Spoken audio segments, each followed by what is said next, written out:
Allez, exercice. On s'intéresse à l'ensemble des spectateurs d'un cinéma. On désigne par le terme jeune un spectateur âgé de 18 ans ou moins. On désigne par le terme abonné un spectateur ayant souscrit un abonnement à ce cinéma. Une étude permet d'établir que 60% des spectateurs sont abonnés. Parmi les spectateurs abonnés, 40% sont jeunes. Et parmi les spectateurs n'étant pas abonnés, 20% sont jeunes. On interroge au hasard un spectateur et on considère les événements A, le spectateur est abonné, J, le spectateur est jeune. Reproduire et compléter l'arbre pondéré ci-contre en décrivant la situation. Alors on y va. Hop, 60% des spectateurs sont abonnés à c'est être abonné, donc ça veut dire que P2A égale 60%, donc 60 sur 100, ce qui donne 0,60. Parmi les spectateurs abonnés, donc on sait qu'on est abonné, la probabilité d'être jeune, donc P2J sachant A est de 0,40, donc 40%, soit 0,40. Donc là déjà dans l'arbre P2A 0,60, P2A bar 1 moins 0,60, 0,40, P2J sachant A 0,40, donc P2J bar sachant A 0,60. Et on vous dit parmi les spectateurs n'étant pas abonnés, donc ça c'est P2, on sait que A bar est réalisé. 20% sont jeunes, donc P2J. D'accord. P2J sachant A bar. Donc là, attention, c'est un J, il n'y a pas de barre. P2J sachant A bar, c'est donc 20%, donc 0,20. Donc là, dans l'arbre, on a 0,20 ici, 0,80. Là, c'était 0,60 et là, 0,40. Voilà pour la question 1. Ensuite, calculer la probabilité de l'événement A et J et interpréter le résultat dans le contexte de l'exercice. Donc P2A et J. A et J, c'est le chemin qui est là, A intersection J. Donc question 2, P2A intersection J, c'est donc la probabilité de l'événement A multipliée par la probabilité de l'événement J, sachant que A est réalisé. Donc ça donne 0,6 fois 0,4, ce qui donne 0,24. Et donc interpréter le résultat, c'est ça, c'est-à-dire que 24% des spectateurs sont abonnés et jeunes, sont abonnés. Et le mot important, c'était EET et jeunes. 24% des spectateurs sont abonnés et jeunes. Question 3, calculer P2J. Donc P2J, c'est la probabilité que le spectateur soit jeune. Donc on va regarder. Donc on part de là. Donc c'est soit A et J, plus, pour être jeune, c'est A bar et J. Et là, on utilise la formule des probabilités totales. Donc ici, d'après la formule des probabilités totales, la probabilité d'être jeune, c'est la probabilité d'être abonné et jeune, plus la probabilité de ne pas être abonné et jeune.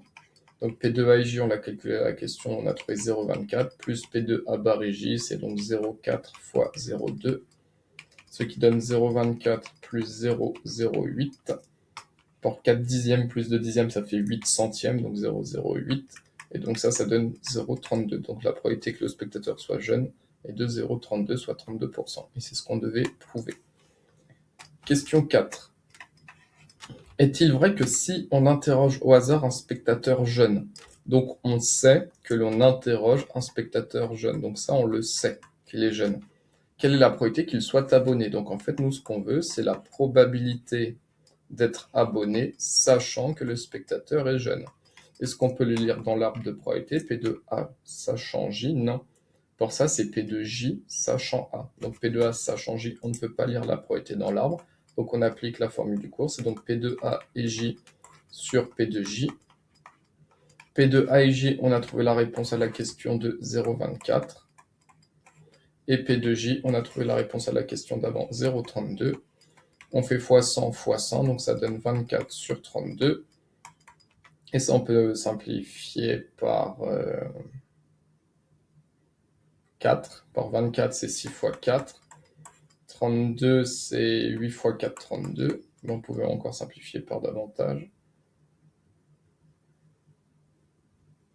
Ouais, par 8, ça allait plus vite, donc c'est pas grave, hein, ça donne 6 huitièmes. Et là, on peut faire par 2, donc 2 fois 3, 2 fois 4, et ça donne 3 quarts. Donc en fait, la probabilité d'être abonné, sachant que l'on est un spectateur jeune, est de 3 quarts.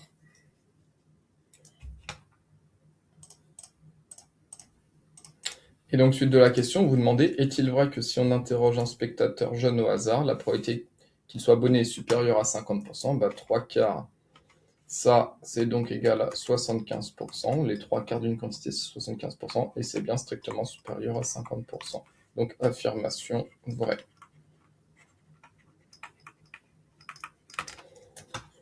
Ensuite, on passe à la partie variable aléatoire. Alors, on vous dit que le prix d'une place est fixé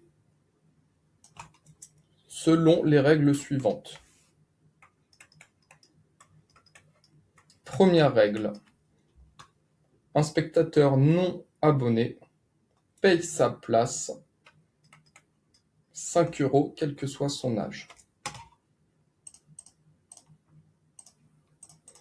Ok, donc désolé, ça a bugué, donc j'ai refait l'arbre ici. Donc un spectateur non abonné paye sa place 5 €, quel que soit son âge. Donc ça veut dire qu'on part de là dans l'arbre. Si on n'est pas abonné et qu'on est jeune, on va payer 5 €.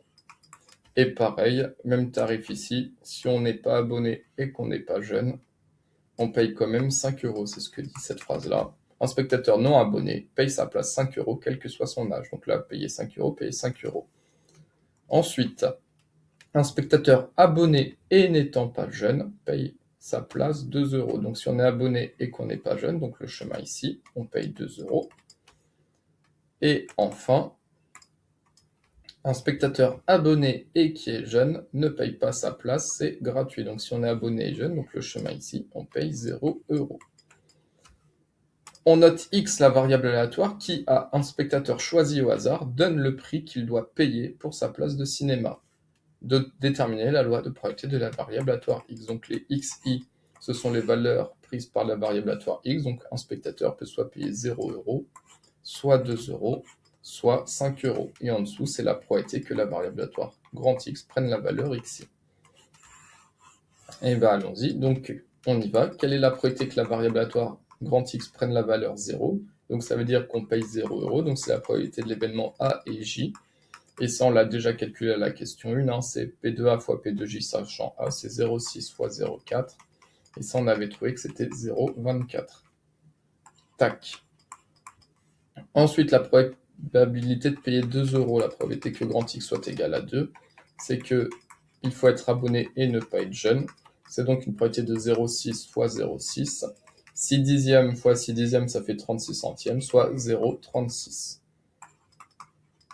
Et enfin, la probabilité que la variable aléatoire grand X prenne la valeur 5. Donc il y a deux façons de faire. Soit vous faites 1 moins 0,24 moins 0,36. Donc on sait qu'en fait on va trouver 0,40.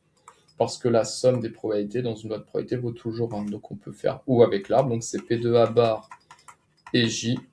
Parce que c'est pas être abonné et jeune. Plus P2A bar et J bar. Et donc ça donne 0,4 fois 0,2 plus 0,4 fois 0,8. Et ce qui donne bien 0,40. On a la loi de probabilité.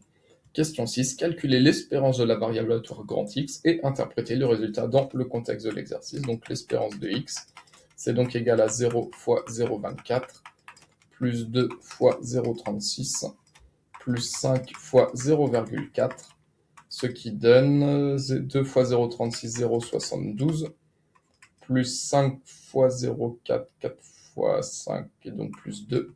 Donc ça donne 2,72. Et ça veut dire que en moyenne, une espérance est une moyenne, en moyenne, un spectateur paie sa place de cinéma à 2,72 €, paie sa place 2,72 €. Donc en moyenne, quand vous choisissez quelqu'un au hasard, il aura payé sa place 2,72 €. Moi, j'aimerais bien qu'on trouve un cinéma dont ce sont ça les tarifs.